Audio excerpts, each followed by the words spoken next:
Delighted to be here. We certainly have a profession that's based on relationships and learning, and this is a beautiful example of how we share and collaborate. And very core to that is acknowledgement of systems in which we operate. And so it's very key to us to launch this and all of our events with a land acknowledgement. The Psychologist Association of Alberta respectfully acknowledges that Alberta is located on the territories of Treaty 6, 7, and 8. These lands are traditional meeting grounds and traveling routes for diverse Indigenous peoples, including the Cree, Métis, Dene, Stoney Nakoda Sioux, Blood, Blackfoot Confederacy Nations, the Métis Nation of Alberta, and many others whose histories, languages, and cultures continue to influence our vibrant communities and whose footsteps have marked these lands for centuries. A land acknowledgement is only the beginning, but it's a very important symbolic gesture. We really are dedicated to ensuring that the spirits of Treaty 6, 7, and 8 are honored and are respected. Thank you. Thank you, Judy. So I will now hand things off to Adam Buie, who is one of our PAA reps today. He will be facilitating today's discussion. Adam, are you here with us? Yes. Beautiful. Okay. So Adam, if you want, you can keep your camera on and off, whatever is easiest for you guys. I will turn my camera off so you guys can just focus on the beautiful panelists here. And yeah, I'll let you take it away. Okay, thank you. So we're going to start with an introductory question for the panelists. So please go around and briefly state your name, as well as your current academic and work credentials.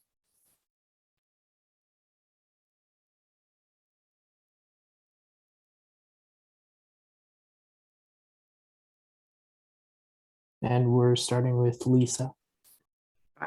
Hi, thanks, Adam. My name is Lisa Buys. I have a PhD in clinical psychology from the University of Illinois in Urbana-Champaign, and I graduated way back in 1989. I spent the bulk of my professional career in forensic psychology, mainly working in domestic violence. And I retired in 2019 and now have a small rural private practice.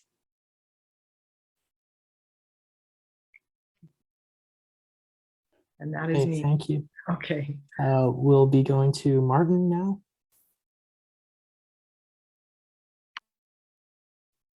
Hi, sorry about that. Just have a dog barking in the background, so just have to take care of that. Apologize. So I'm Dr. Martin or Marty Mrazik.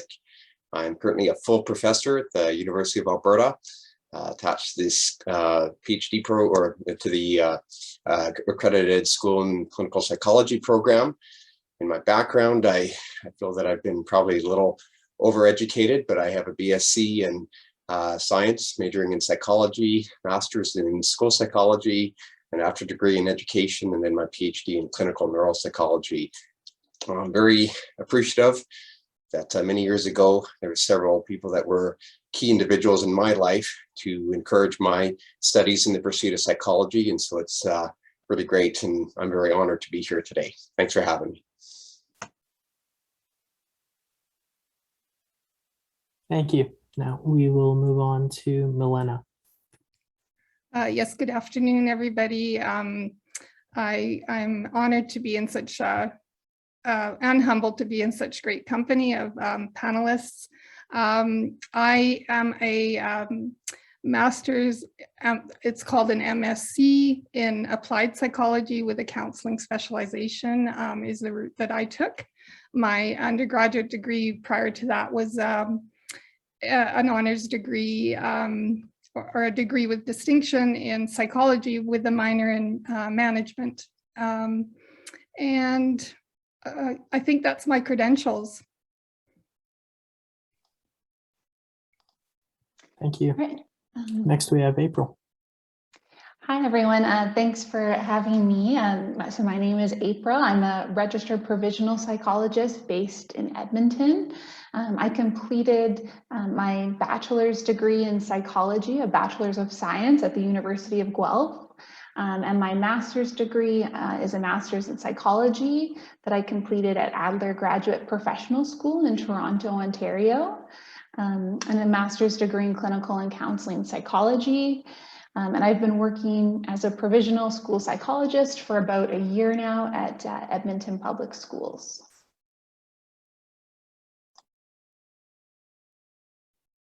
Okay, so that is all of our panelists for today. We'll now be moving on to panel questions. So we'll start with, could you share a little bit about your overall career path and what led you to the roles that you've had as psychologists? I guess I am slated to start. So in thinking about this question, I don't think I had a real overall plan to be a forensic psychologist. I think I just ended up saying yes to things and gravitating towards things that interested me and things that I liked. When I first graduated, I was living in the States. I'm from Edmonton, so I had wanted to come home and took a job at Alberta Hospital Edmonton in acute psychiatry, which was an inpatient setting full of fairly fluidly mentally ill people. It was a wonderful first experience. And after a couple of years, a job opened up at FACS, which is Forensic Assessment and Community Services. It's an outpatient forensic clinic. And I took a job there, and I really liked forensic work. Back in the day when I was in school, there wasn't separate programs for forensic psychologists. People with more clinical degrees tended to specialize in that area once they got out into the workforce. That's different now. Over the course of my work, I became really interested in domestic violence, and it was at a time when there was increased funding for treatment of perpetrators of domestic violence. So I was lucky enough to be in the right place at the right time, and we ended up establishing the domestic violence program at FACS, and I was fortunate enough to be the clinical lead and did that for 10 or 15 years until I retired in 2019, and it's gone by in a heartbeat. And so it was more just kind of saying yes to things and following the things that I could feel passionate about and be interested in. Thanks. For me, I feel that I've been very blessed. God's given me a lot of great opportunities in the field of psychology. I think I have the best job in town, being a professor of psychology, working with people with all kinds of presenting challenges, and just to be able to connect with them in the spirit of our profession. I think for me, I always had an interest in the people helping industry. Score pretty high in the conscientious domain and Eysink's Big Five, and on the Myers-Briggs type indicator, extroverted and sensing. So I think some of those analytical abilities fit with me pretty well. Finished a BSc in psychology from the U of A. Really didn't know what I was going to do with myself, so I wisely spent my student loan money on a trip to Europe and did a lot of thinking in that time. And then I came back and also worked at Alberta Hospital for a couple of years. And that really gave me a good flavor of working with people with a range of backgrounds, including individuals whose minds are not working in some respects and struggling with connecting with other human beings. Went back and finished a master's in school psychology, loved working with kids, loved working in a school setting, was really fascinated by case studies of children who just for some reason were struggling with their learning. So that's why the assessment piece seemed to connect very well with me, kind of translates to that very, deductive logic that you need. And then tried to get into the school systems, but couldn't. So I had to go back and do my after degree in education. And then I was teaching and being a school psychologist for several years, which was a great mix. And then again, after that, I was very blessed to specialize in neuropsychology at the University of Georgia. And then I came back and I worked for 5 years at a place called the Milena Health Center, working as the chief psychologist there, and also on the traumatic brain injury area, working with individuals, patients who had suffered head injuries and head trauma. And then after a few years, I really missed the research and the academic work. And so I was very fortunate to to come to the University of Alberta, where I've been ever since. Since that time, one of my areas of research is in sports concussions. Very fascinating just to learn about the brain, to learn about how that affects our behavior, to work with professional and minor hockey players and football players. Like I say, I feel that I've been very blessed, but it's also been, I think just what has resonated with me is just my connection to being with other people, but also really being very interested in how the mind works and how psyches work. When I look back and reflect on my own experience, I think I always had that real fascination of watching groups and watching people and watching how people did things. And I did silly things as a kid, like placing back then a quarter in a public setting in a mall and just watch what kind of people would lean down and pick up a quarter and just silly things like that. But there was always something that was very fascinating to me. So that's a little bit of my journey here.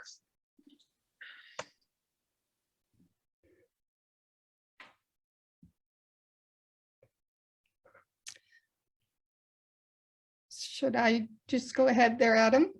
Okay. Yes, you can go ahead. Yeah, thank you. So I'm just always very fascinated to hear other people's career paths and recognize that, I think it is a commonality that our career paths aren't always very linear. I started out being guided largely by my values and the things that mattered to me. And so when I linked up with a supervisor that I felt had that same connection, it was really the starting point for some of the other choices that I took. So that supervisory connection and what that supervisor has to offer you really, really guides the steps that you take in your career. I can't overstate that. So in my provisional years, I got some exposure to working with mandated clients. I also did parenting assessment work and eventually did a little limited amount of bilateral custody assessment work.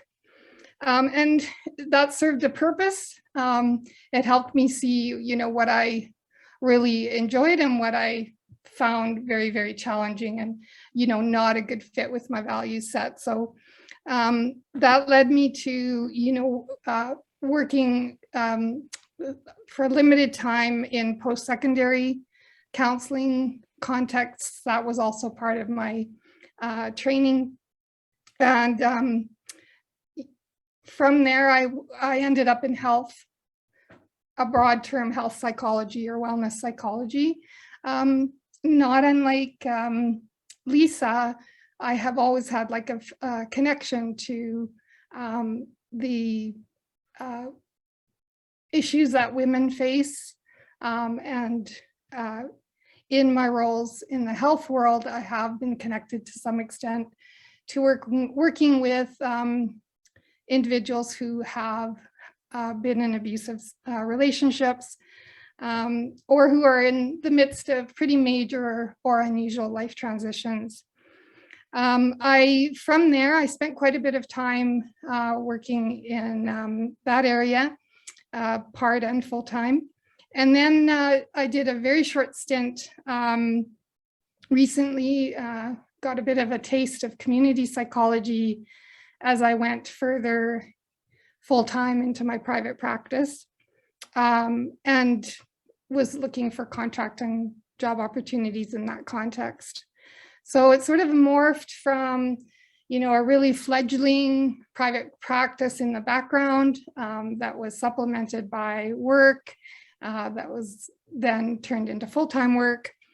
And then I returned to private practice and am now full-time in private practice as a mid-career psychologist. And there are values that kind of underpin all of the choices that I've made, which I'll say more about later.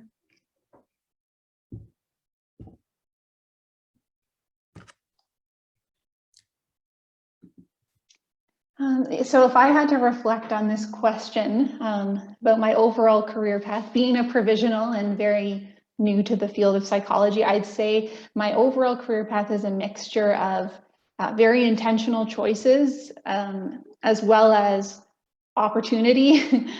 So kind of like Lisa, where she was saying, following her interests and saying yes, it was kind of a mixture of those two things. So I started my undergrad actually pursuing a Bachelor of Science in biological science. And it was actually just my first year psychology course that really piqued my interest. So I had not originally planned on doing an undergrad in psychology. I switched over my major after my first year.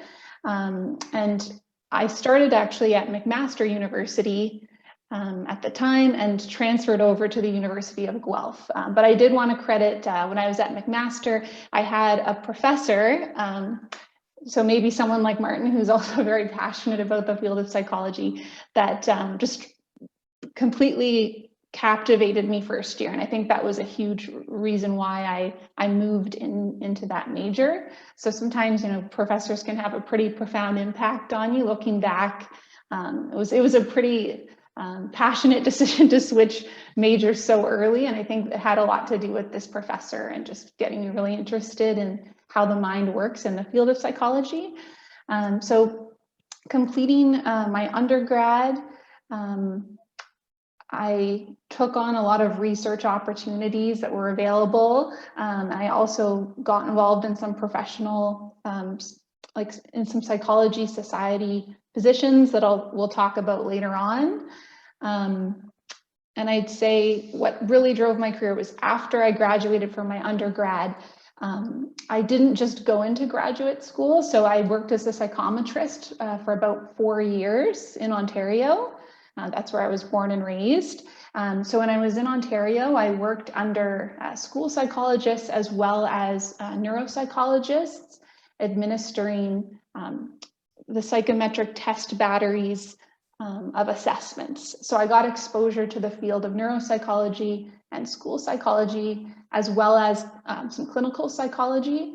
And I found working across those branches, as well as a wide age range, I tended to gravitate more towards working with children and youth, as well as I tended to kind of enjoy the psychoeducational assessments more relative to other branches. So I moved forward to pursue my graduate studies, knowing I kind of was interested in school psych. And when I had my opportunity for practicum placements, I made sure to have a practicum placement within a school board, as well as within a university counseling center. So kind of just exploring those interests a bit further. And I really enjoyed the work. So I just, further pursued along that path. So I guess that's kind of how I moved into the school psych branch. Yeah, so I'd say that would probably describe my overall career path. And I know we'll be getting deeper into some of our job opportunities later on. So I'll stop there. Okay, moving into our next question. What were some of the early jobs or opportunities that you had during or after your undergraduate degrees that you believed helped you to get to where you are today? For me, once I decided to go into psychology, and I didn't do that right away, just reflecting back on what's been said, I actually started school in forestry and ended up feeling fairly disillusioned with that. I'm still not clear why I picked that initially at whatever age I was young. And I dropped out and quit school and actually took a waitress job in Norman Wells to just kind of think and find myself and all that. And I ended up reading the feminist literature at the time. It was Simone de Beauvoir, The Second Sex, and it just spoke to me. And I just thought from that point on, it was putting words into experiences that I had as a woman growing up, and it was in the middle of all this growing feminist thinking. And I just decided I really wanted to do that. I really liked thinking about that and wanted to be involved in that. From that point on, I was kind of a keener and a nerd. So most of my experiences in school have been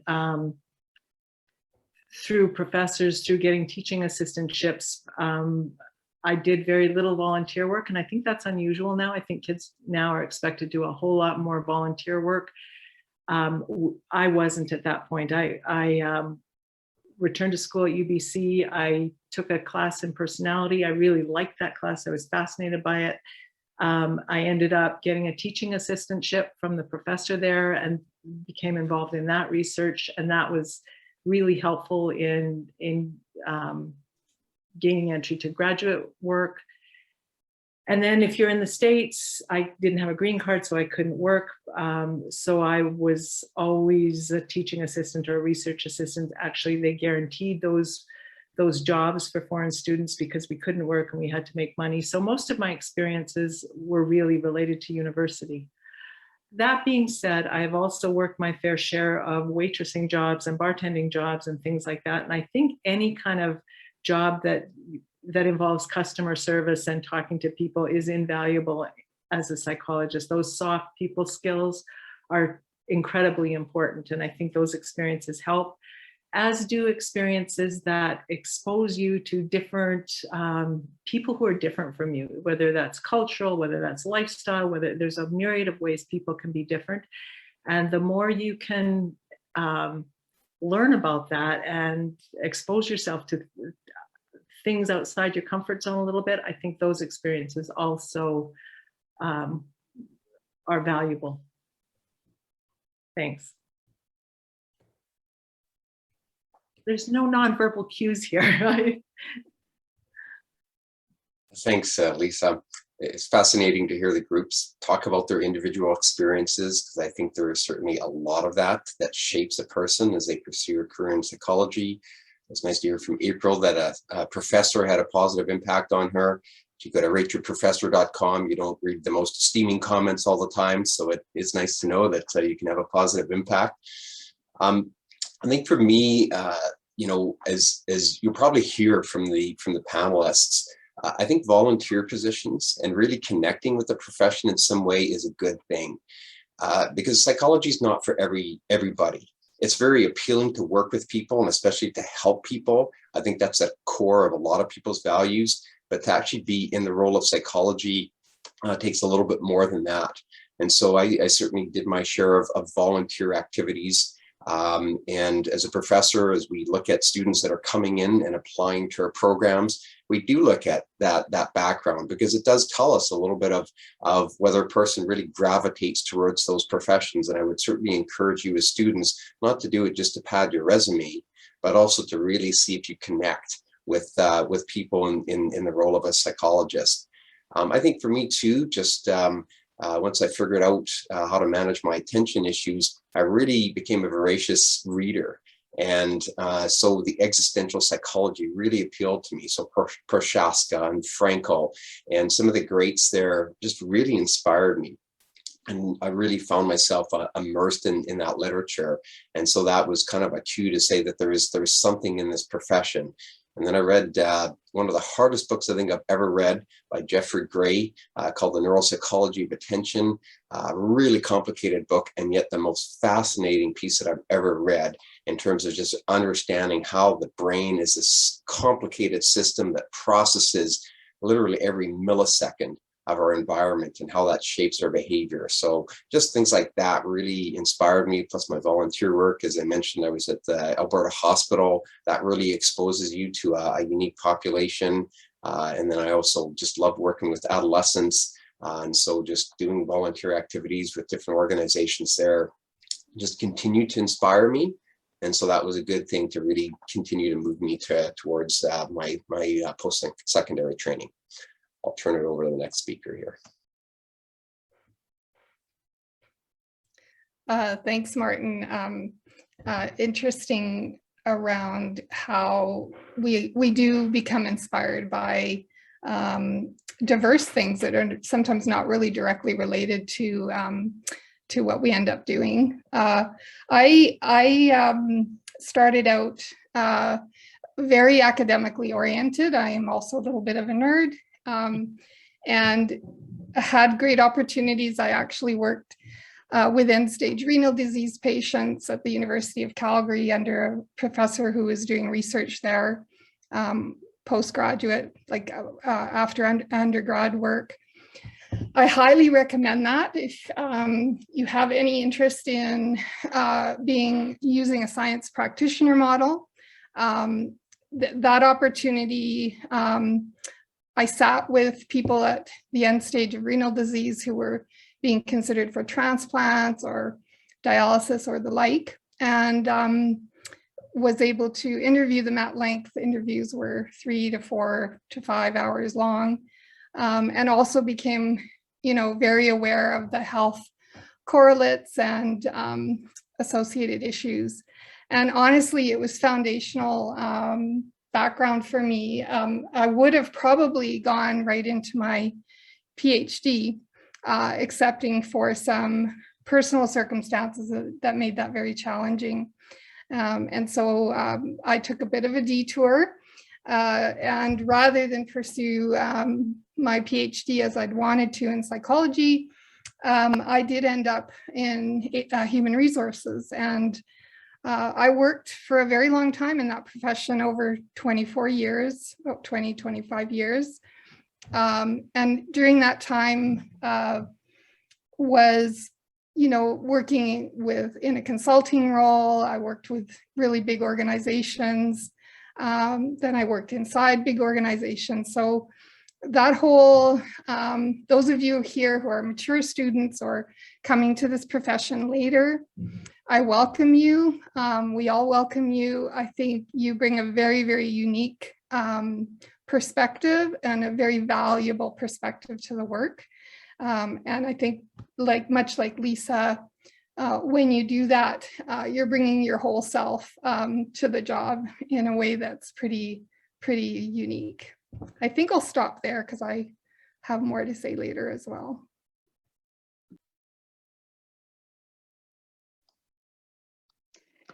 Yeah, so when I heard that question, I kind of wanted to try to think of some key experiences that when applying to future jobs or future positions stood out in my interview or application to other potential employers and that sort of thing, just to help give you guys some practical advice of some of the positions I've had and how they've been useful. So during my undergrad, I did complete a couple research assistantships.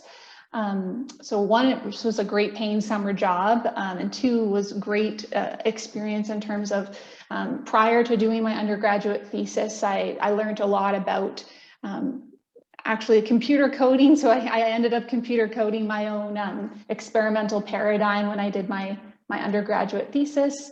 And just, applying some of that statistic knowledge and workings with SPSS at the time. I don't know if you guys are using a different program now, but I found that research assistantships were very helpful. And I also did a post-undergraduate research assistantship as well. And they were all kind of broadly in the area of cognitive neuroscience.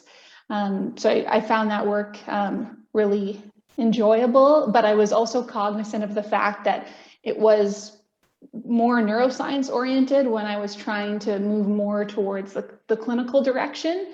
So I had a pretty strong science research background, and I ended up publishing my undergraduate thesis, which was also helpful just in terms of building some credibility in your resume and CV, as well as attending poster presentations. So I attended an undergraduate thesis poster conference, as well as some neuroscience conferences. And then after my article was published in a peer-reviewed journal, I had the opportunity to travel internationally to Florida and present at a conference there, just a poster presentation. So that was really helpful, I think, in just setting me up for future opportunity. After I graduated through my undergrad, I actually got really opportunistic. I created a LinkedIn profile and I just started messaging people within the field of clinical psychology who owned private practices, seeing if they were hiring any sort of office manager roles or intake coordinator roles, just to get my foot in the door. And I ended up meeting a clinician who's actually the present, he's currently the president of the Ontario Psychological Association, but at the time was just starting his private practice. So I'd say one piece of advice would be just network, and you never know who some of your previous connections are going to end up being 5 or 10 years down the road. So it works both directions in your career, whether like if you're towards the end of your career, maybe there's someone really interesting and helpful earlier on, and vice versa. So he's been a great support throughout my career. So he hired me actually as an intake coordinator, and I was kind of also functioning as an office manager, which on paper to some people might not seem like a great opportunity, but I found it was invaluable in just learning how private practice functions, the type of referrals that come in. So at this clinic, there were a lot of members of the Canadian Armed Forces that were coming in for therapy. There were a lot of WSIB patients and different MVA, like motor vehicle and accident insurance examinations that were coming through. So kind of seeing the sources of some of those referrals psychologists get, because I think at the time, just graduating from my undergrad, I just assumed it would be all of these private patients just paying out of their pocket for a lot of these therapy sessions. And I was kind of definitely surprised to see where a lot of these referrals do come from when I was kind of first entering the field. So that was very helpful. And another thing that was extremely helpful for me was after becoming an intake coordinator and becoming more aware of assessment, again, which was something that, you know, I took a couple courses in undergrad about assessment and psychological measurement, but it was much more statistically oriented. So seeing within the field what clinical assessment looks like, I was really interested in it. So I kind of self-taught myself a lot of the psychometric measures by virtue of working in the clinic. I just started reading through all of the manuals and practicing on all of my friends how to administer some of these tests, just because at the time I had no experience to get hired as a psychometrist. So Ontario, there's a pretty big group of psychometrists working within the province, largely because many of our psychologists have doctoral degrees, so they tend to hire psychometrists to kind of complete the testing component of their assessments, which is, I found, less common in Alberta, but still takes place. So that was also really helpful to kind of administer those test batteries and then get a lot of exposure into what different types of assessment look like a school psychoeducational assessment or a neuropsychological assessment. So that was also very helpful. And yeah, I would say a lot of that just transferred over to working in school psychology. So those would be my key positions and takeaways. Okay, thank you for those responses.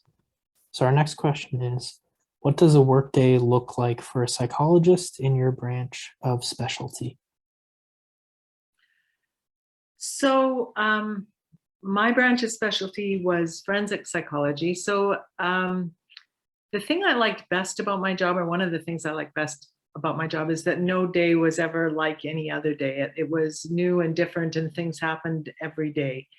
A typical workday would involve I did a lot of clinical assessments. So a forensic assessment is a bit different from a normal clinical assessment in that it often involves additional risk assessment measures. So you would be assessing risk for recidivism in a variety of ways, of violent recidivism or sexual offending. Different measures like that would be added into the normal clinical assessment. And those assessments would last 2 to 3 hours. They often involved batteries of tests, which we often had psychometrists administering those tests, as was just mentioned there. So we would do assessments in the morning, and then in the afternoon, I may have individual clients. I carried a small caseload while I was at FACS. Report writing was a big part of my job, so I would have to kind of write up the assessment in a way that would go back to the court or would go back to a probation officer or something like that. I would do groups in the evening. We did a lot of our domestic violence programming in a group format, and those groups were often run in the evening so people could work. Lots of case conferences, lots of team discussion of cases. There were certainly occasions where you would go to court and you could be called by the defense or the prosecution, and you would have to defend your findings, the report you had written, and deal with cross-examination. So that was certainly an element of forensic work that's perhaps different from other specialties. But the people were interesting, that my clients were so interesting. I quite enjoyed, going to work, because like I said, no day was like any other. They were all different. I will pass it over to you, Marty. Yeah, I would agree. That's one thing about being in the people helping profession is you may have similar routines, but every individual is certainly just that. And that's what makes it fascinating if you really enjoy that. For me, in my role as a professor, I mean, as you can expect, some of it involves teaching. Because of my specialization, I tend to teach more at the graduate level, advanced assessment classes and neuropsychology and clinical work. Also part of that is involved in research. So writing grants and collaborating with people and taking data and trying to make sense of it, and then publishing or perishing, as they say in the academic world. And then part of our job as a professor involves community service, so community work, which is a good thing. So I'm involved in several psychology societies and administration roles. So you get to meet other people like you, that like people, that like to be together and want to work together. And then in my role as a clinical neuropsychologist, part of being a part of an accredited program is they want professors to be engaged in some type of professional work. So you kind of know what you're talking about. And so I do some independent medical examinations. Like April can probably tell you, as a neuropsychologist, we do a lot of testing. And that testing, so I'll sit with a client for a good chunk of the morning, and then we'll hand them over and have them engaged in the neurocognitive testing, really working with people. I think that's the part that I love the most. Alexander Luria, great neuropsychologist, said that half of the information you obtain from a clinical exam comes from the interaction that you have with the person that you're dealing with. And so I was very blessed to have some great supervisors that really were very intuitive and really understood human behavior and body language and all those kind of things. And those are very transferable skills. No matter where you take your psych degree after you get it, there's certainly a lot of transferable skills. Some of the work I do end up in court. It's not for everybody, but I love it. I enjoy it. I enjoy just the thinking through. You have to be very detail oriented. You have to really make the case. But I think that's what's enjoyable about being a psychologist is every court case is kind of a case conference, right? Where you're talking about what results mean and why that is important to the client and why that's important to their life and so on. But there is that element when you're in private practice that you could end up in a legal context. And there's a lot to that. To be prepared and to be ready and to want to be a part of that process. And I think it's very important that psychologists represent the legal aspects of outcomes. But again, I understand it's not for everybody. That's a little bit about my day. So I'll turn it over to Milena.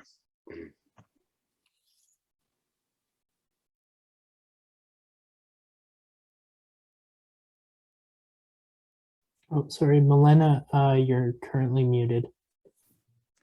Thanks, Marty. Yeah, I'm preparing for today and considering what I wanted to share with you about it, a day at work for me. It was a little bit eye-opening because it really kind of reflects the nature of a psychologist's work today when you're in private practice. So those of you who sort of have your eyes set on that being an ultimate outcome, You want to kind of remember you're the front desk, you're the receptionist, you're the office administrator, you're the plumber, and you're the psychologist doing the very important work that we do. I thought that was a good way to summarize it, particularly now that we're working remotely. That isn't always the case depending on the sort of practice you join and the team of people that you work with. You know, as a private practitioner, the work I'm doing right now is with WCB, return to work, stay at work programs. So you're consulting with the psychology consultants, you're consulting with people related to billing and invoicing. And I had to smile, April, when you talked about the office role. Honestly, I think everybody should do that job because you have to walk in their shoes to know what some of the people that, you know, eventually become responsible for billing and invoicing, what they're going through and how your work feeds into that. It's super, super important. So I totally agree with April that that's a valuable undergraduate or pre-graduating type of role. You know what I said, you're office administrator, you're also responsible for managing your technology. And so many of us who are mid or later career and are working remotely and offering counseling services remotely have hired tech support people. And so there's a huge financial investment in that. And so be prepared. You'll need to have a plan, a financial plan. So you need to become financially savvy. And I'm not trying to scare you off because as I'm saying all this, I realize it's a little overwhelming, but you are not only managing what you do for clients directly as in a therapeutic sense, but you're also doing the many other things that come along. So the biggest challenge in that context, and you know, what's a day at work like, is that you need to maintain that therapeutic relationship when you're sole practitioner. You know, even though I have a company, you need to find ways to maintain that therapeutic relationship while still managing some of those other aspects, which in other contexts you're not dealing with. So I think that gives you a good idea. But after all that being said, it's really great if you're somebody that has that breadth. I think it's particularly well suited to more senior or mid-career individuals because it really kind of, it resets you and creates a new skill set for you as you move forward with it.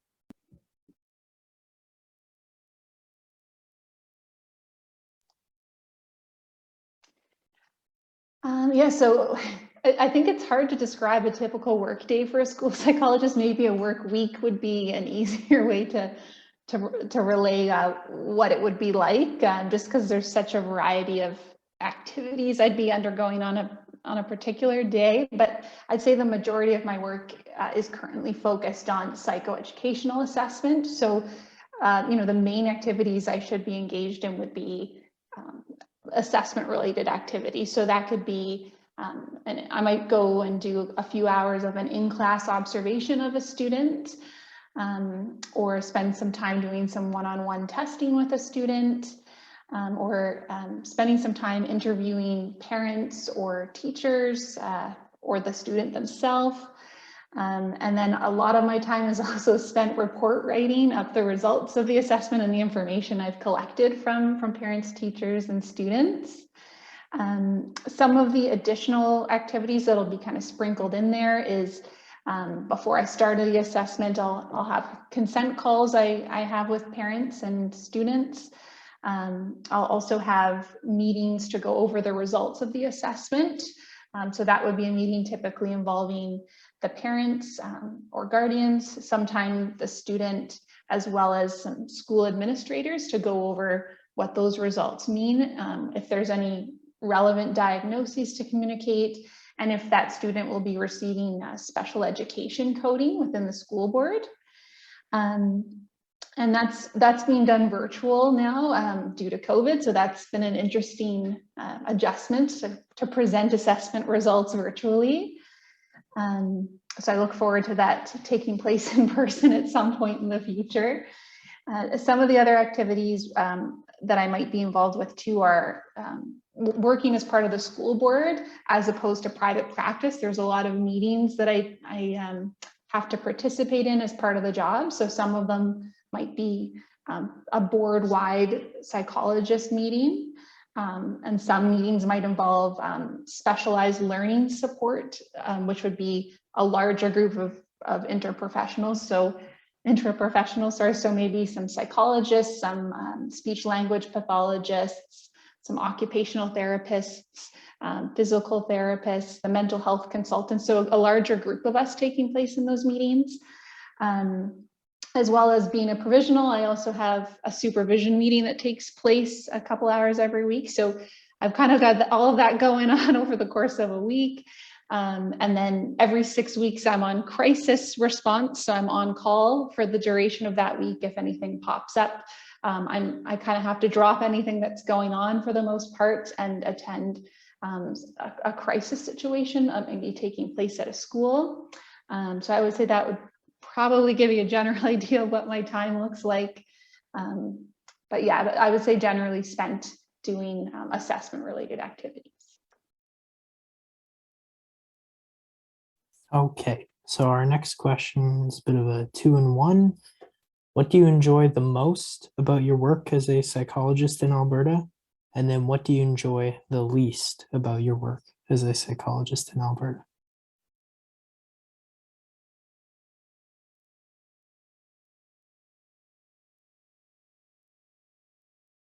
Sorry about that. I was muted there. For me, I really like people. So a job where I get to talk to people and try to understand things from their perspective and be curious and figure them out and kind of be part of really important changes that they're making in their life. Sorry. That's just about the best job a person could have, at least for me, because you're kind of bearing witness to some really profound and really important moments in people's life. And that has been such a huge honor. And I've just loved that part of being a psychologist. I've also been really fortunate to be in roles where I have a fair bit of autonomy in terms of who I see and how I work with them and the kind of programming that we develop and offer. And that's been wonderful as well. The part I don't like least about being a psychologist, at least for AHS, is the paperwork and the amount of documentation and duplication of documentation that occurs. And that really has been getting worse as years have gone on. And I just almost feel like my technological and IT skills were becoming more important than my clinical skills, which is probably one of the reasons I retired a bit early. I did not like that part of it. But the psychology part, I have loved and still love.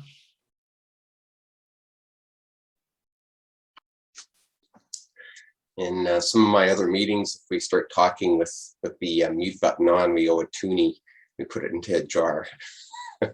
I've owed a lot of toonies in my day, I'll just say that much. Yeah, I mean, I would agree is that what got me into this profession is that I enjoyed working with people, connecting with people, caring people. Some of my most rewarding experiences have been really connecting with a client for a specific issue or need. And there's some clients that just at the end of the day, you just get emotional about, because you really, for whatever reason, their stories and their narratives really strike a core in you. And I've never been afraid that you shouldn't be doing that, because I think it just happens. I mean, yes, we want to be professional and so on, but connecting with people is certainly going to bring about that range of experiences. I still love assessment. I love the numbers. I love understanding what they mean. I love interpreting things. I really, that's the part that I really connect with. Every client, I can't wait to get the results back. I really can't, because I love to just look at what that means and piece this together in my mind. And that's that kind of analytical piece that I really enjoy. What do I like least? Report writing. Takes a lot of time. I would agree that as things have changed, a lot of paperwork. You got to get used to being very efficient at paperwork. COVID has been a challenge. I personally don't think connecting with people over Zoom is the best way to do things. That's my opinion, but I think that, you know, we're kind of moving into these online platforms, and I think ethically we have to really think through that and what that means and how we connect with people and the pros and cons. But I don't like that. I get a Zoom headache by about 3 p.m. So I'm not a great online person. There's a lot of neurobiological research that talks about how attention processing is affected by online computer work, and why a lot more people feel exhausted these days. So that would be some of the, the cons. I would say at the end of the day, I'm 53. I've been a psychologist for 25 years, and I still love what I do. I still really enjoy connecting with people. These other things can weigh you down, and you have to really make sure you understand that about yourself. But at the end of the day, being around people, being with people, doing what I love to do as a psychologist, I love it. And I won't change that. And I'll probably keep doing it until I can't do it anymore.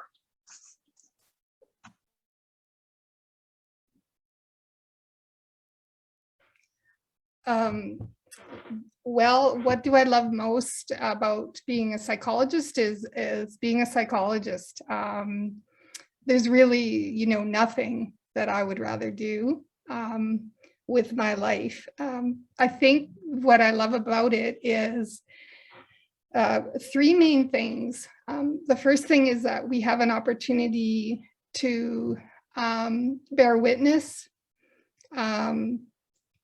just being with clients, patients, customers, whatever we will end up calling them in the now or in the future. But being with the people that have entrusted us to their care. Secondly is hope and healing, being a place where hope and healing is possible. And thirdly, just providing an opportunity perhaps for a corrective experience.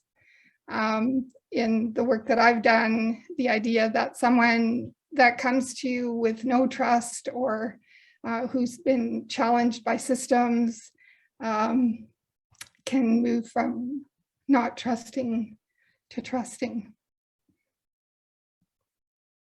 What do I like least? But basically, it's kind of funny because I actually don't mind the problem solving and the troubleshooting I've discovered, because coming to it in private practice where I can allot my time and determine that what the priority is around fixing certain processes or dealing with certain issues that arise. When the time exists, I actually don't mind it. I am a little analytical and process oriented. And so what is more challenging for me is when those processes and report writing and the paperwork and duplication actually gets in the way of being able to provide the quality care. And I think that's really the reason that I have, maybe Lisa and I have similar experience this way, gravitated to back to private practice and having a little bit more control of my day, is that it isn't so much that you mind those things. I like to write, and I really enjoy writing, actually.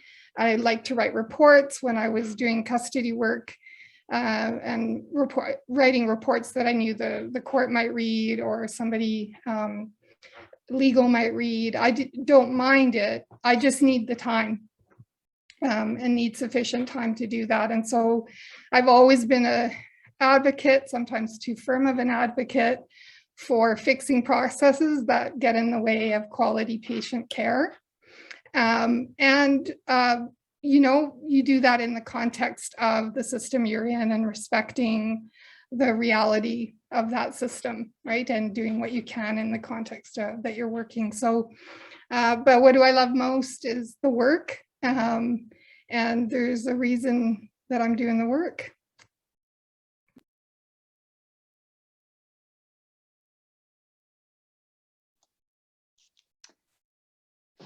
So I guess for this question, there's a lot I like, and yeah, so I guess to bring in into like the three top things, I would say just seems there's a general consensus around it's inherently a really rewarding job, and I find supporting children's like social, behavioral, and academic development like very rewarding. And when children have the right supports at school, it can make a huge difference on the trajectory of their life and like their educational success.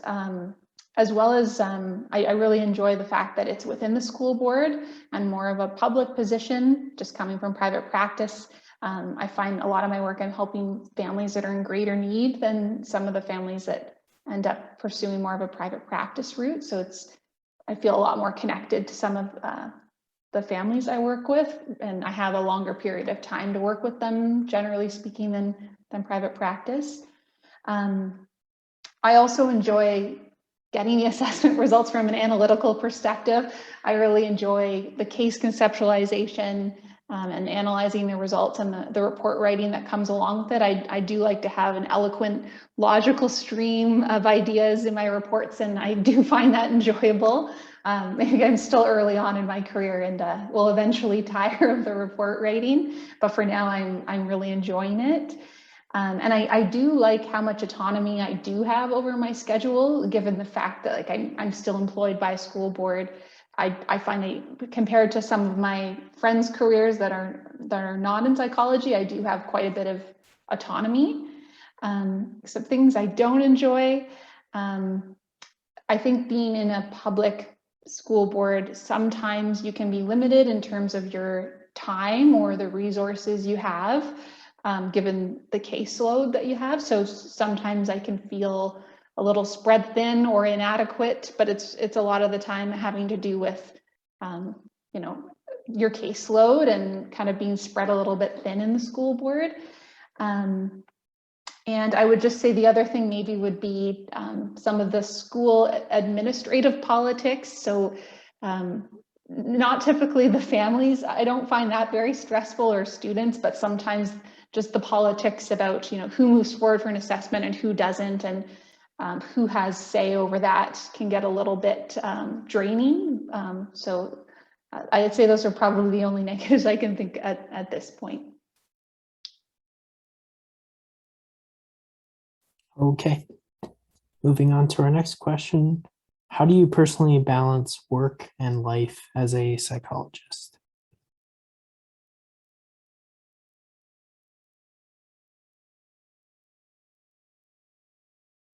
Sorry, Lisa, you're muted again.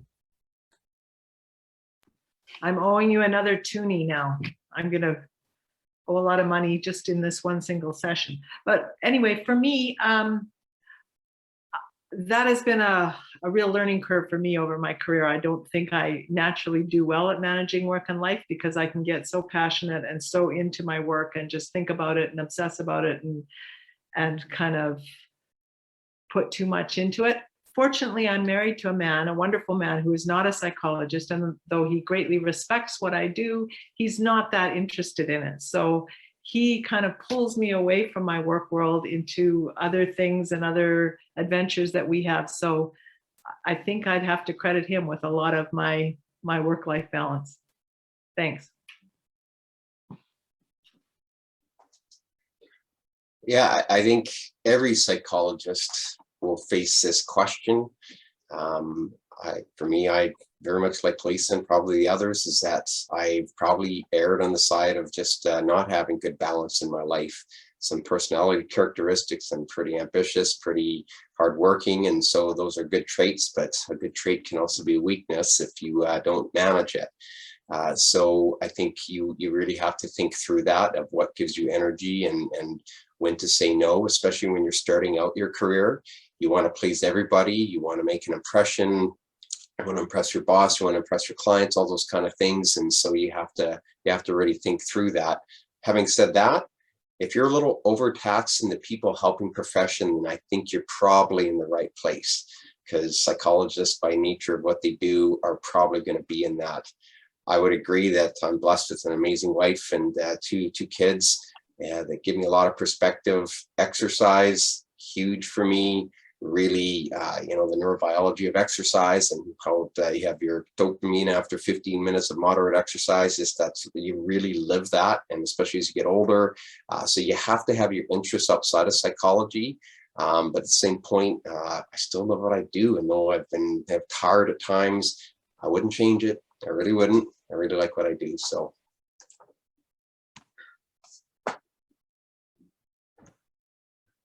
So I think I might err on the side of being what some people might call politically correct on this response, because I actually, really am a huge advocate for work-life balance. Having learned the hard way, you need to make it a priority. And if you don't, you won't be in the profession as long. That's the bottom line. I think burnout with COVID, we have to pause today and reflect that people are dying every day, right? And respect that reality. And part of it is that without making it an intentional thing that you do, I totally agree with Marty. You're going to just dive in because that's the nature of the people that get involved in this work. So it's a dialectic. For those of you that know Marsha Linehan's work, it's a dialectic because the very things that make us really good as psychologists are the things that will not serve us well at certain points in our careers. So you can do it one of two ways. You can wait until you're burnt out and you have to take a really long leave of absence and recover, or you can do it all along. And I think for all of you who are new to the profession, I'd really encourage you to make self-care part of your plan. In fact, in some provinces in Canada, that's part of the requirement now, is that you have a designated self-care plan and that you're attending to that. And so I'm not unlike the other panelists. My daughter really pulls me out of my work by necessity. And I, happen to enjoy music and playing music. I don't play for other people because I don't think I'm good enough, but so I actually enjoy playing the piano. I enjoy singing. Again, I definitely would not sing for anybody, but it's something that I enjoy. So these kinds of, and honestly, I'm a bit of a filmophile. I really enjoy watching compelling and provocative film and theater, et cetera, when I have the time and the money. So these are all ways that we can take care of us. We're no good to anybody else if we're hyper stressed and dealing with burnout. So, but it's a challenge. There's no doubt about it.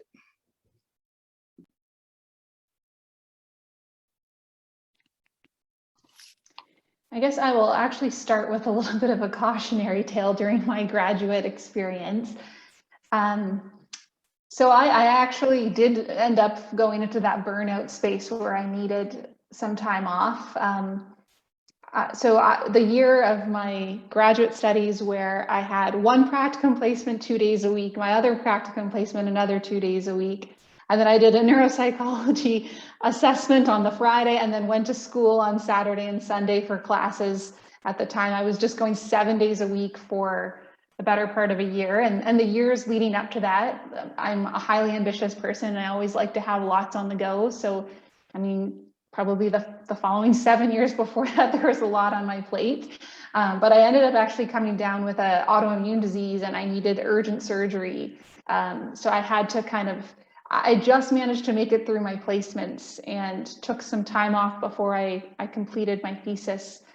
just because I was so unwell. So I would say, if you're in your graduate studies and you are feeling unwell, also don't always attribute it to burnout. I think I was feeling worse and worse, but thinking, of course I'm feeling bad. I'm working 7 days a week. Like, I'm probably just burnt out when I probably should have seen a doctor. So I would just say, take care of yourself. I think my hardest time balancing self-care really was in graduate school, and it's only gotten better since then, since just putting some personal limits in for myself. And I think it's a common problem with a lot of my friends also who've graduated, putting those personal limits in. So I think for me, working at a school board was a great fit, in the sense I kind of have forced time off and forced holidays, because I have more of that personality type where I'll just go and keep working on things. So I've really tried to set just personal limits in there. And luckily, moving out to Alberta and the mountains, I like to hike, so that was a perfect arrangement. So I do like to hike and engage in a lot of self-care activities, but I think a lot of it too is just setting those limits around how much time you're spending with work and how much time you're devoting to self-care. But I will say, I think it was actually probably worse for me in graduate school than it is now. I've gotten better with time. So for those of you who are thinking it might get worse when you become a psychologist, I found, it's better, the pay is better than when you're in graduate school. So there's just more work-life balance there. You can have a higher standard of living and work less relative to grad school. So that also helps balance things out.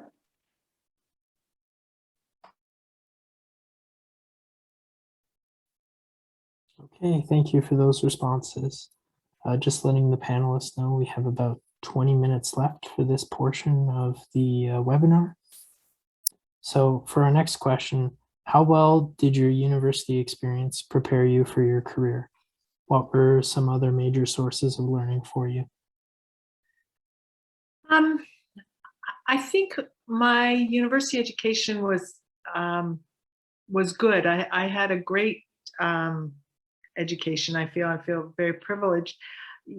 I learned lots about the theoretical parts of psychology, the science part of psychology. I learned to understand and read research. I learned a lot of the theoretical knowledge. But I really needed time after I graduated to flesh that out with actual clinical experience. And that, when you first graduate, I felt so unprepared to actually work as a psychologist, and everybody kind of expected me to just kind of step into those roles. And it took a while, I think, for the experience to catch up with the frameworks and the knowledge I had. And I'm grateful for good mentorship during that period. But yeah, the university prepared me with the academic and the framework part, but it left me a bit of a loss in terms of filling in the gaps with actual clinical experience. But I think that happened a lot quicker because I had the frameworks to fall back on, and I just needed to plug things in and kind of integrate everything. Yeah, for me, it's very similar in that the academic components, the scientist practitioner model. I believe, this is me speaking as a professor, but really understanding research and how that can help you as a practitioner and vice versa. How as a clinician practicing good research, I think those two things are a core of most of what happens. So I think university really does that. I was fortunate. University of Georgia was an outstanding program, really hard, very challenging, but also some really great experiences practicums. So that's where you really learn. And I think if I could do something different during my university training, it would be to take a little bit more time to reflect on what I was learning, because not to say just to take time off, but to really reflect on your learning. I was so ambitious, kind of, like some of the others here, that you want to just perform and do well and do lots of things. But I think I could have done a better job of just really thinking through. And there's case studies that you just don't know, and you're not sure. Even now, there's some very interesting case studies. And so 2 things: have a mentor, have somebody that you go to. I think that's a really good thing. I think we've lost the art of mentorship. I was very blessed to have a couple mentors that, boy, did I realize that that's a really good thing for you. And then secondly, just take time to reflect on what you're learning.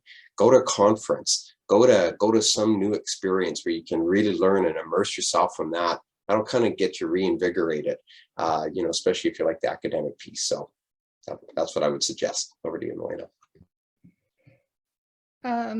Yeah, I think that the the university experience for me was super foundational. I had the privilege in a way of taking my program over an extended period of time. And I did that, again, I'm speaking to some of you in the group, in the audience here who may be coming to this later in life and have lots more responsibility other than school.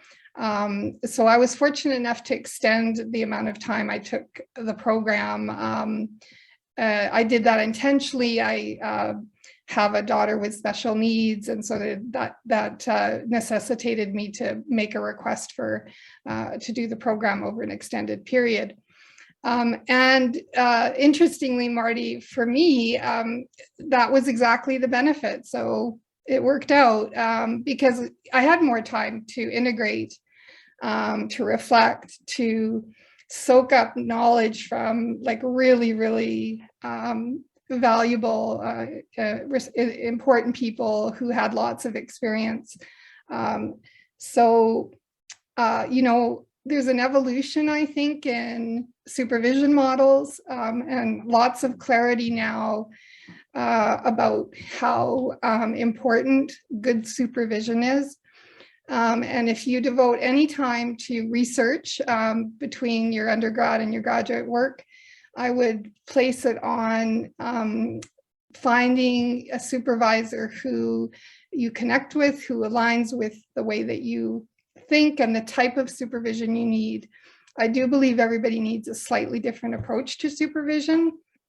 However, I think two really foundational things are that it's interactive, that is experiential and based on those internship and co-op opportunities. And if you have done a thesis, you also have the benefit of having, and I would highly recommend it, the research background, and also having access to that way of thinking about your work, right, where you're looking at research. So for me, I feel like at the stage of life that I was in and the way that my program progressed, that it was really, really valuable.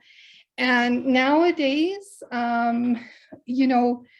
the best training and the best start in this profession is the training that makes you resilient, adaptable, and able to take on change. Because who would have thought 5 years ago that, I don't know if this is accurate, somebody can correct me if I'm wrong, but the majority of us right now are providing services remotely online. Like, who would have even thought that?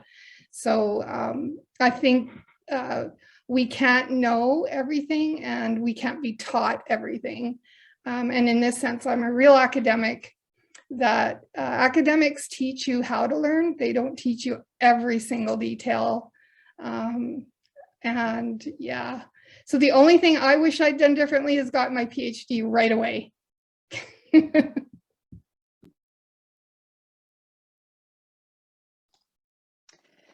Okay, so I think, did my university experience prepare me for my career? Absolutely. I think everyone's kind of touched on that. I think I don't want to undercut the university experience, but I'm going to focus on non-university experiences in a sense, just because you're probably used to hearing a lot of the advantages, obviously, of attending an undergraduate and graduate program. I would say the practical experience of working in a private practice and working as a psychometrist were very useful. A lot of my friends who went from undergrad straight to graduate school and began working, I feel like, it was a harder struggle for them in the earlier years of their career. I actually felt like it wasn't really difficult for me to step in my practicum placements, as well as where I am now. It's really more so just learning more about that diagnostic piece as a psychologist, and some of the ethical responsibilities I have as a psychologist now relative to being a psychometrist. So I'd say if you want to see what it's like to at least work in an assessment capacity, that's extremely helpful. Some other major sources of learning for me were the professional associations I became a part of.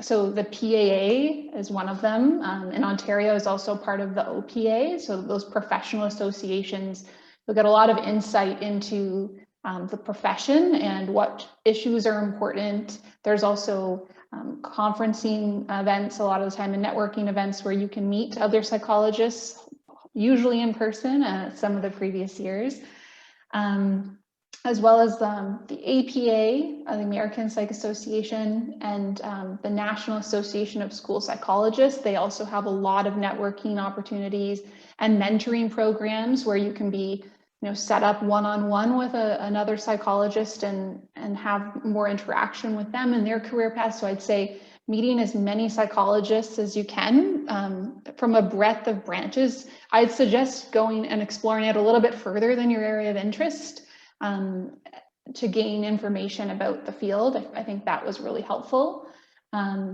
as well as just what people are touching on too, having great supervisors and mentors. Really research the places you want to work at, the practicum placements you want to attain, and if you have any freedom among where you can choose to work, really look into who's going to be mentoring and supervising you. I think the quality of supervision you receive will go a long way in your career, and just surrounding yourself with mentors and developing a big, strong network of fellow psychologists. I found that's really helped me kind of passively learn as well as actively consult with others, and that's definitely been my major sources of learning outside of university. Okay, thank you for those responses. For the sake of time, we're just going to combine the last two panel questions. So what piece of advice would you give to budding students who are interested in pursuing a career in psychology someday? In other words, how can they best prepare for a career in psychology? And do you have any recommendations for resources that students or provisionals could check out to learn more about your field of psychology?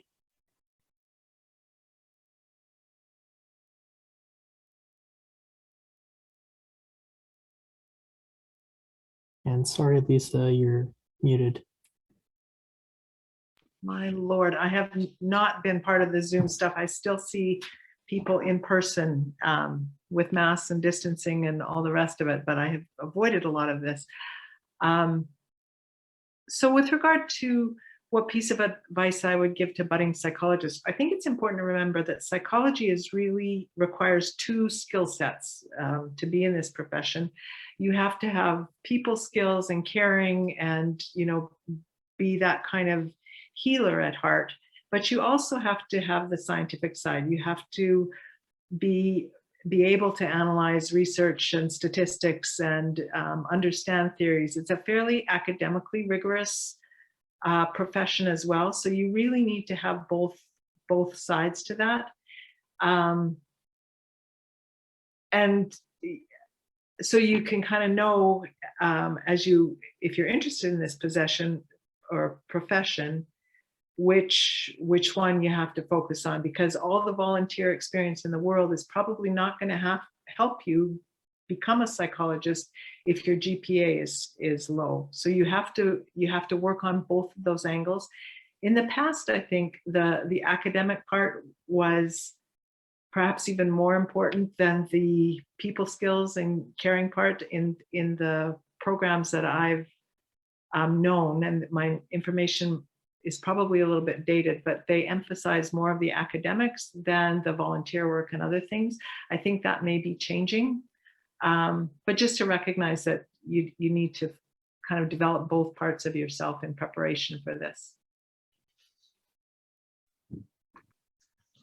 I would say three things Three bits of advice. One of them is just to be committed to the process of knowing yourself, because certain aspects of psychology will really resonate with you. I actually started out in a lot of the counseling classes, and I learned pretty quickly that that just didn't resonate with me. And I was a little frustrated because it was like, what, you know, I'm in the profession of psychology. And then I went into assessment and really found my bliss in life, and the neuropsychologist just added to that. So as you're committed to that process, I think you'll really find that you'll gravitate towards certain populations, certain areas of practice. Psychology certainly has lots to offer. One thing that was very interesting to me is throughout my entire 12 years of post-secondary, with a lot of years in psychology, nobody ever told me about the business side of things. And if you're in private practice, you can do very well in the profession. I mean, look at our rates. We charge a lot per hour, but you really have to understand that there's a business component to it. And I would seek out resources and people that can mentor you in that, because I think if you want to go into private practice, you definitely need to understand the business side of things. And then the other one, just from a philosophical perspective, is I would say be a critical thinker. You really need to, you're going to go through volumes of literature, right? And I think the thing that really helped me was to really critically think about what I was doing and what I'm thinking. And even today, I feel as a professor in academic environments, there's a certain element of compelled speech. And we need free thinkers, people that are willing to rock the boat, of course, in a respectful way, but to really help us understand human behavior. If you look back at the field of psychology, there's certainly been some radical shifts because people were willing to break out of the mold. And you can't ever be afraid of that, even though that you may not, initially get a positive response. So be a critical thinker. Those would be a few things that I would say. I think in a nutshell, one of the recommendations I'd have for anybody entering the field is to really be guided by what matters to you, what your values are, as much as you possibly can as you are doing your job search process. The work is extremely rewarding and satisfying, and more than that, important. And doing the work is so important that when you come up against some of the challenges of the work that we've all talked about, you're going to stick with it because you've stuck with your values.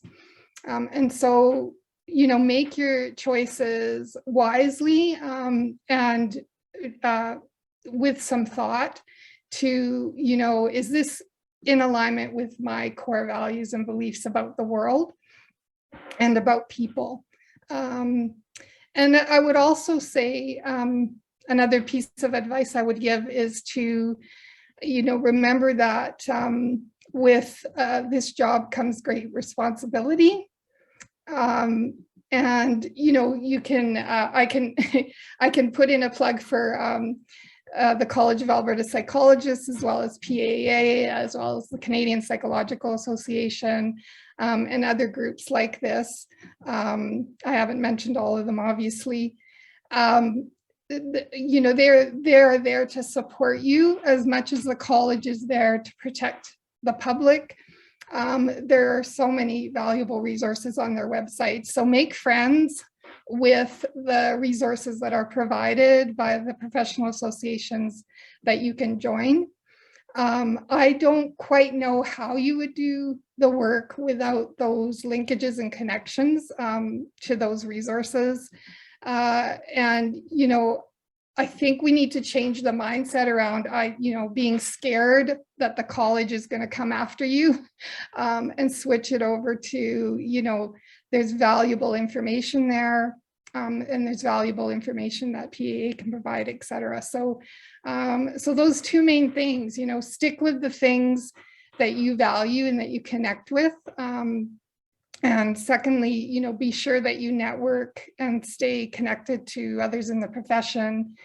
I want to say kudos to PAA for setting up Collaborate. It's fledgling. I think it's relatively new, but it is a really real virtual way for us to all stay connected. And those of us who are in sole practices, I'm really looking forward to being more active and getting more involved.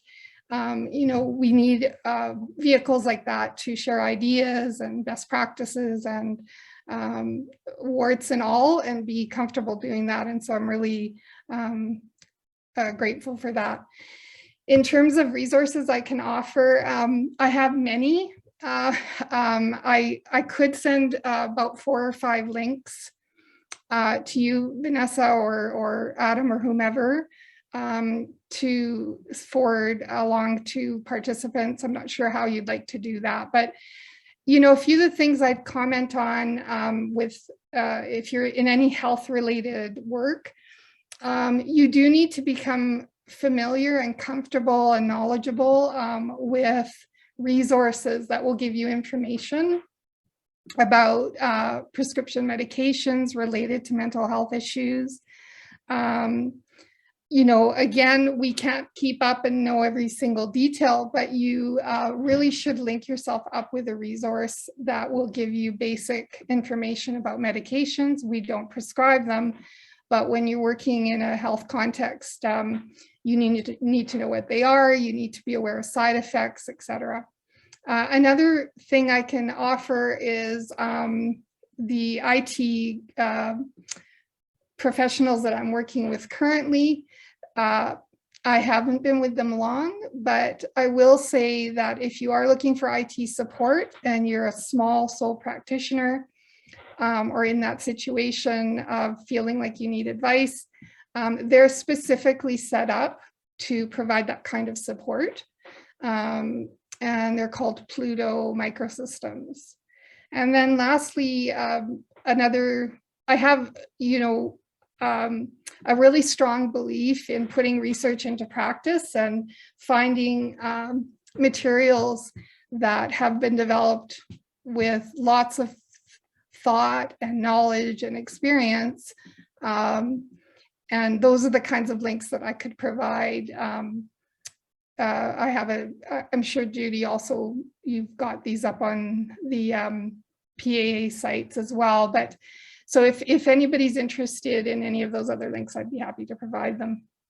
I also think if you're going to get involved in any kind of assessment work, I'll show you it, this pocket guide to the DSM-5 diagnostic exam. It gives you a really good, again, not without supervision. And if you're new to this, you'll obviously have a supervisor or a mentor to work through that with. But as a resource, I really have found it useful at various junctures. So.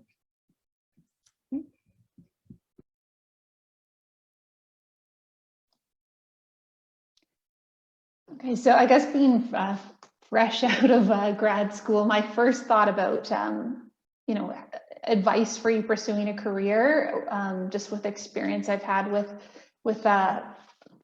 fellow graduates of mine and people who've attended graduate schools across Alberta, is really familiarize yourself with the College of Alberta's registration requirements. The earlier, the better, because there are some undergraduate course requirements and graduate course requirements. And particularly if you're not in an accredited graduate program, you want to make sure that you're taking the relevant courses to meet requirements to register with the College of Psychologists.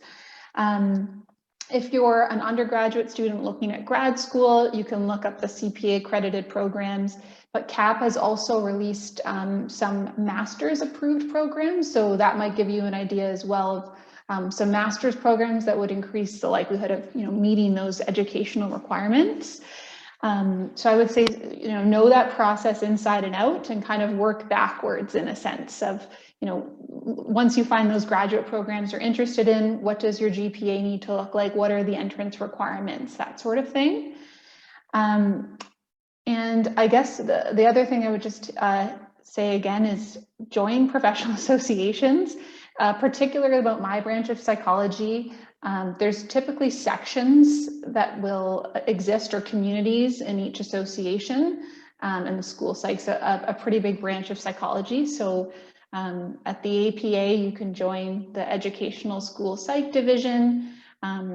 NASP, which is the National Association of School Psychology, is all things school psychology.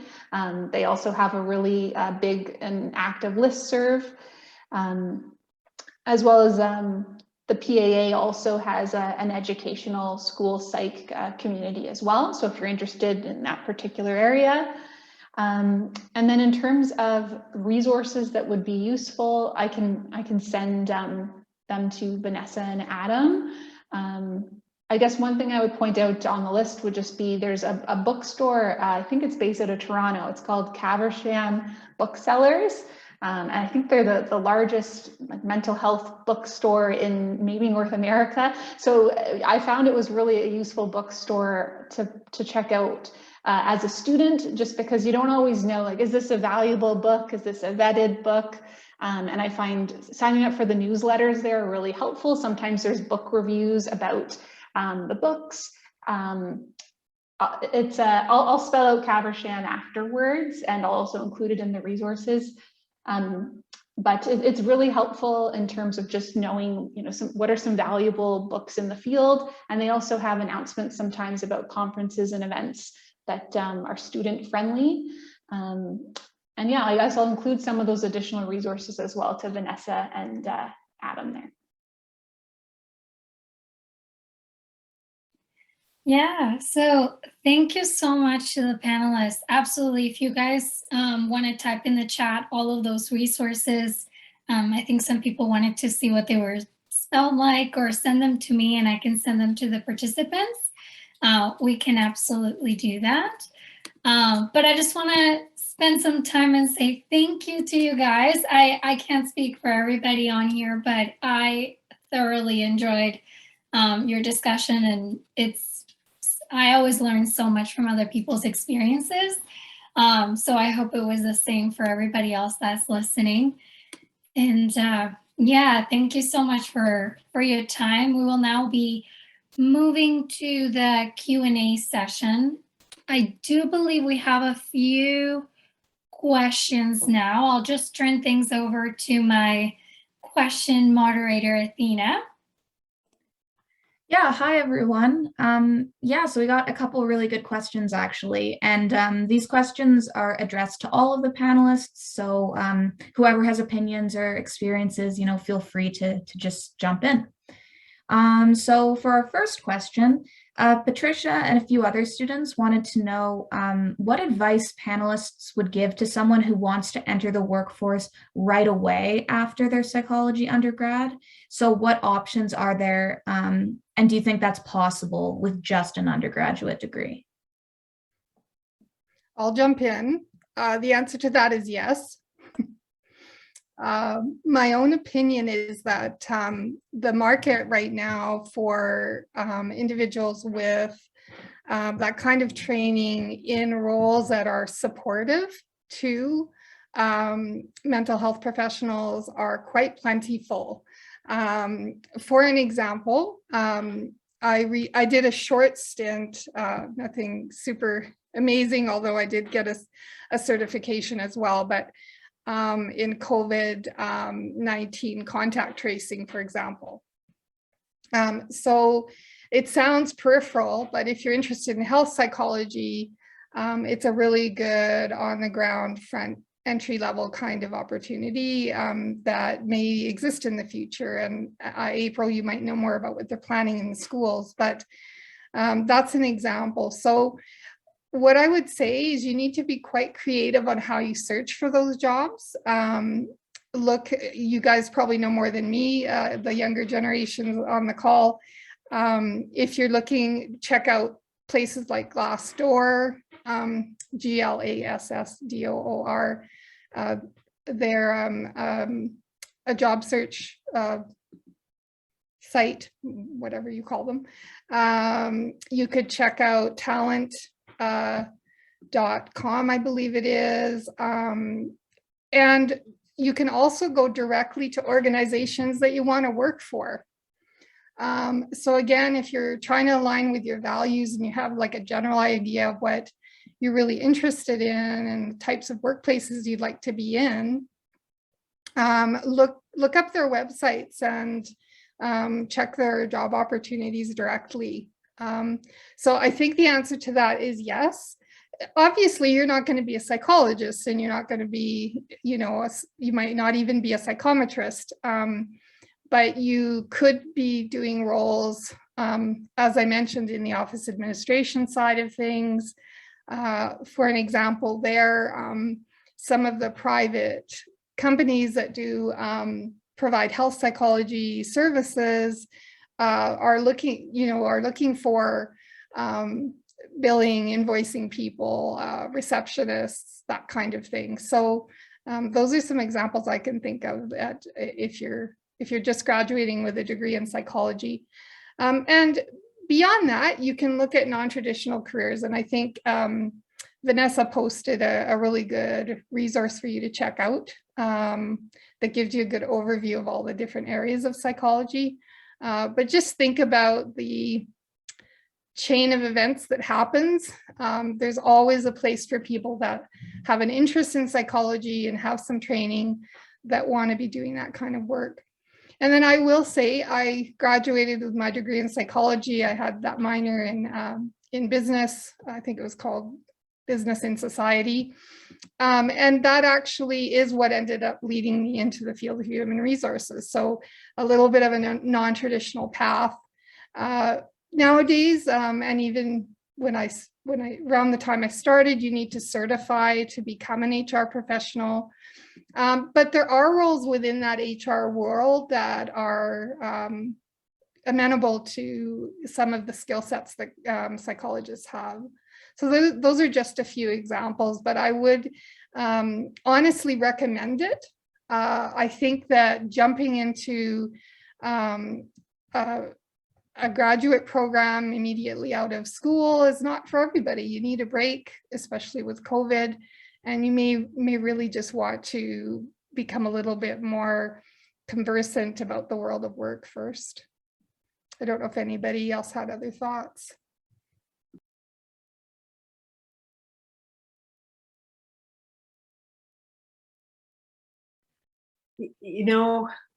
Within the AHS, at least within the program that I was working in, there really wasn't a lot of job opportunities for people with just a BA.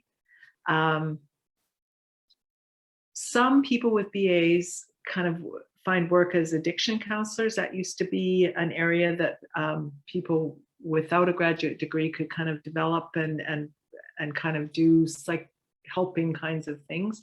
But I think that's tightening up too. So there's probably opportunities in other places, but within AHS, I don't think there were a lot of them, which is not a great thing, not at least any kind of clinical role. Okay, well, thanks for your guys' answers. If someone else has some, April, it looks like you're about to answer. You can jump in if you'd like. Yeah, I guess I know a couple people who have worked through AHS as psychometrists, but they are very few and far between the positions. And most of them, if they did have a bachelor, they tended to be on the path towards pursuing graduate school or had a pretty substantial resume built up before applying. So they do exist, but I don't know if that would be your first job right out of your undergrad. You might need to get some experience elsewhere or some formal training on the assessment measures beforehand. I do know some people within my school board before they went to their graduate studies, they did get positions as school family liaisons in smaller school boards outside of Edmonton. So within Edmonton Public Schools, they largely tend to be social workers in that position, but in some of the smaller school boards, they'll sometimes hire people with a BA in psychology. So that could be a position to think about.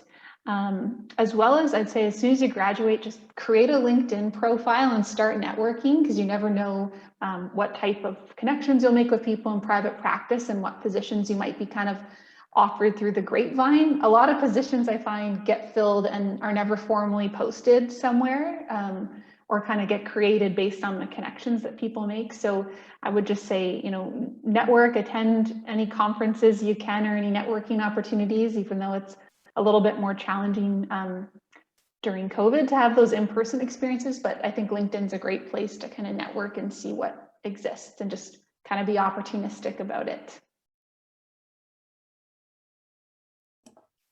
Okay, we'll move on to our next question. Julia asked an interesting question about private practice. And so she wanted to know, in your guys' opinion, do online companies like BetterHelp that are based in the US and pay their psychologists kind of a fraction of what private practitioners in Alberta typically charge? Do companies like those pose a threat to the future viability of private counseling and clinical practice in Alberta? I'll jump in here. I have a few things to say about this one. Yeah, they do pose a threat.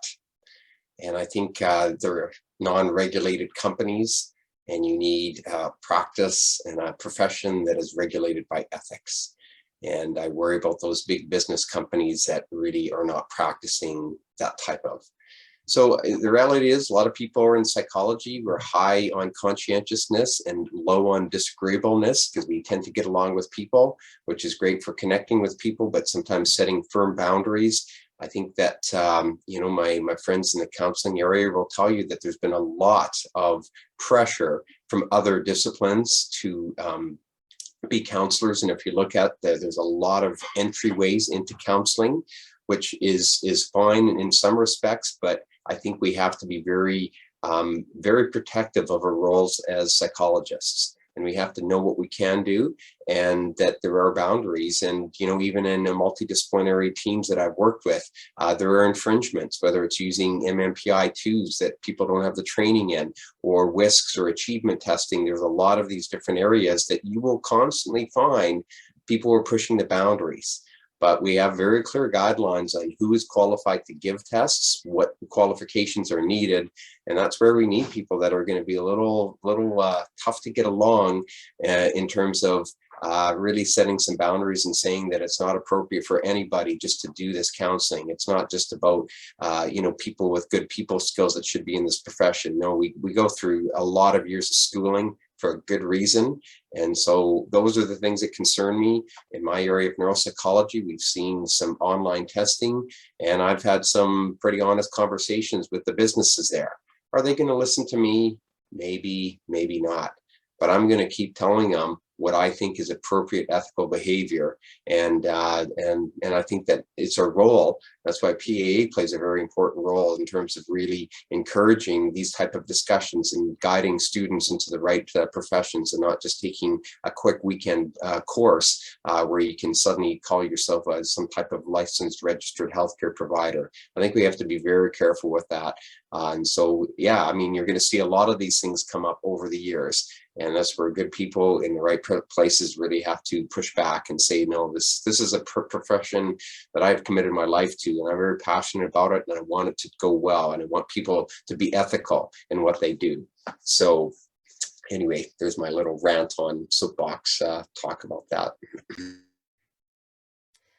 Marty, some of your comments made me also think of another thing that's been happening, and we won't get into a ton of detail, but many of you on this call even might have participated in online screening tools, even connected with your post-secondary institutions, quite honestly, where in the spirit of extending mental health services to a broader group and making it more accessible, we are seeing more of this. And so I think, I don't see things in black and white terms. I think there's a place for those kinds of free resources.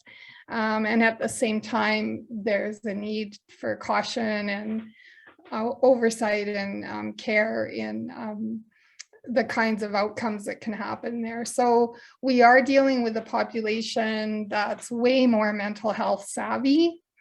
They've started to speak our language. And they think that they understand, and it's not about being patronizing whatsoever. They do understand, and they have their own way of knowing about their own mental health that we have to honor. And when we're talking about vulnerable and marginalized groups, it requires a sober second thought around some of the sacred cows of our profession. So it is, as with all things, it's a dialectic, right? It's being open to new ways of knowing and understanding the world. We have to learn that if we're going to really walk the path of reconciliation, while at the same time kind of determining what those foundational elements are and what distinguishes us as a profession. I really think we're in an era of collaboration and evolution in our profession. It's a really, really challenging, exciting time to be in the field. Okay. Well, we've got one more question and only about 5 more minutes left, but I wanted to make sure we could squeeze this one in. We had a lot of great questions today. But Evan was hoping that panelists could expand on the work-life balance question. So specifically, how should you prioritize self-care in a society that rewards overburdening oneself, particularly at entry-level professional positions?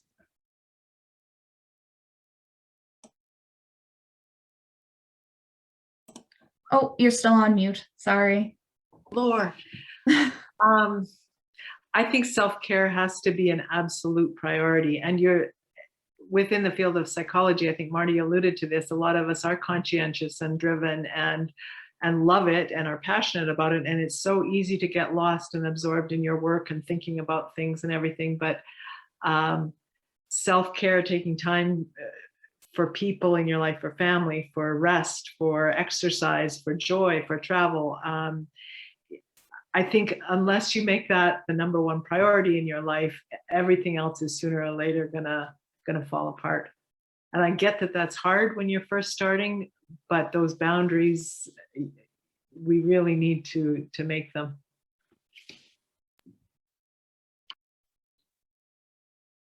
I could also just briefly add that really a big onus here on supervisors, practicum supervisors, trainers, anybody involved in, we have to walk the talk. Anybody who is in that realm, you know, I'm not currently supervising anybody, but we have to be the people that, you know, wrap up our work, you know, on time or shortly thereafter. And I think that's where it starts.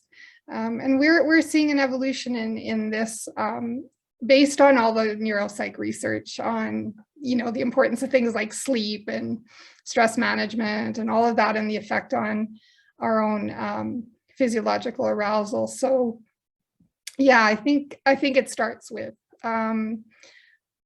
the onus is a little bit on us that are already in the profession to lead the way on that.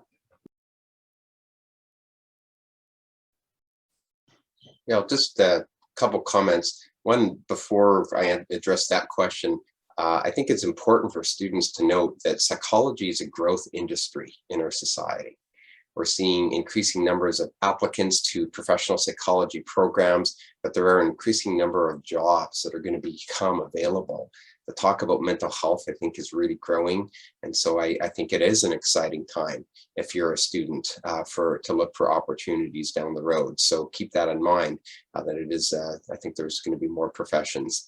Yeah, work-life balance, I mean, that is, you know, something that I think you have to really think through. And I think a lot of people will learn from their experience and maybe from their mistakes, unfortunately, but that's part of the learning process. And I think for me, the most helpful thing is actually when I finished my my PhD, my postdoc, having a mentor that asked me to reflect on my experiences. I would really emphasize that. Connect with the mentor, have them ask you the tough questions. And if you have somebody that you trust that's going to ask you the very tough questions in life about how you're keeping that, that's a relationship that will give to you because it'll make you think about things. And I think that mentorship, again, I said earlier, is I think we've lost a little bit of that, but I would encourage you to seek out mentors because that was a huge thing in my life that helped guide me. when I was probably, spending too much time in the office pursuing careers rather than, really taking care of what I needed to take through. So having a mentor, good thing. I'll just add that I think self-care is easy to enact when it's more coming from a voluntary perspective as opposed to involuntary. I guess my point is in graduate school, sometimes there's different situational care, contexts, is like the fact that we don't make a lot of money that pushes us to work more and work longer and take on more.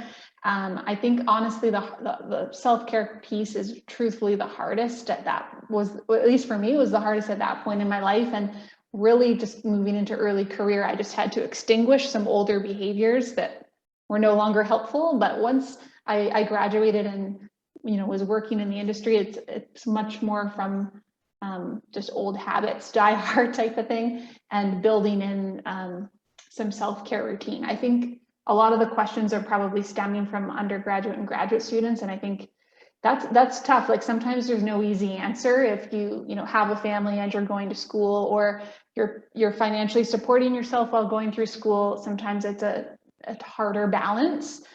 So just wanting to say it does get easier, and you tend to have more autonomy and hopefully a better wage to balance that out a bit more effectively with time. Awesome. So yeah, thank you to all the students and our panelists for such thoughtful questions and answers. And so with that being said, I'll pass this off to Vanessa to close out this event.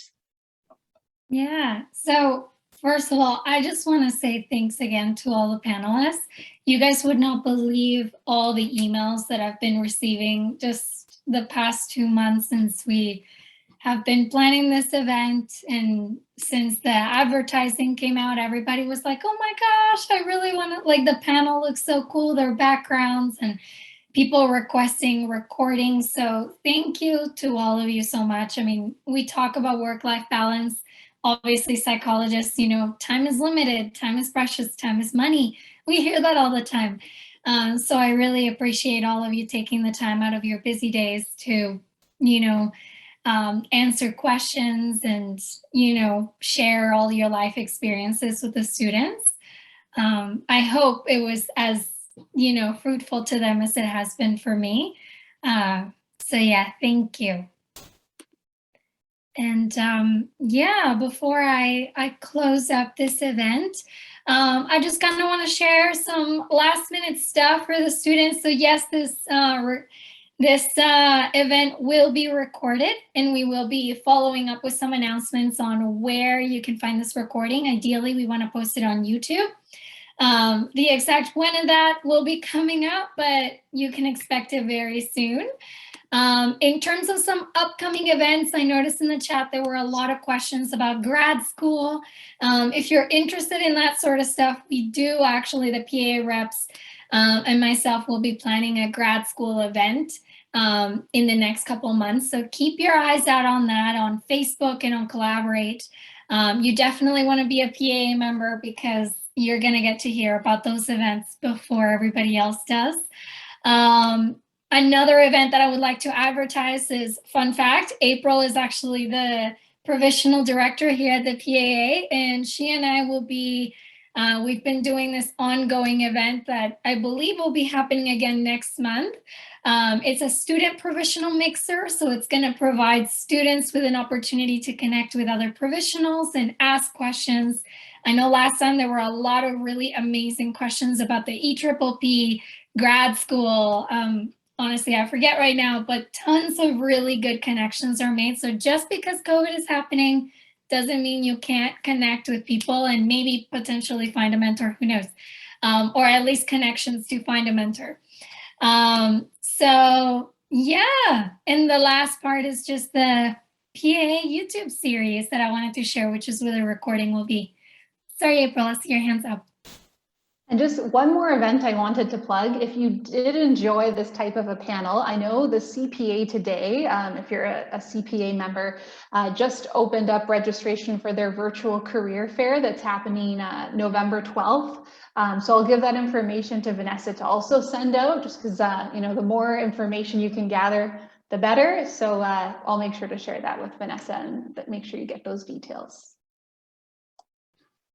Absolutely. Thank you, April. And yeah, finally, if any of you have any questions, I believe all of you should have my email, but I'll just drop it in the chat again. If the panelists, you know, they leave here today feeling like they want to send more resources to students or have anything they would like to share, please don't hesitate to send it to me. All of you have my email now. So yeah, thank you so much.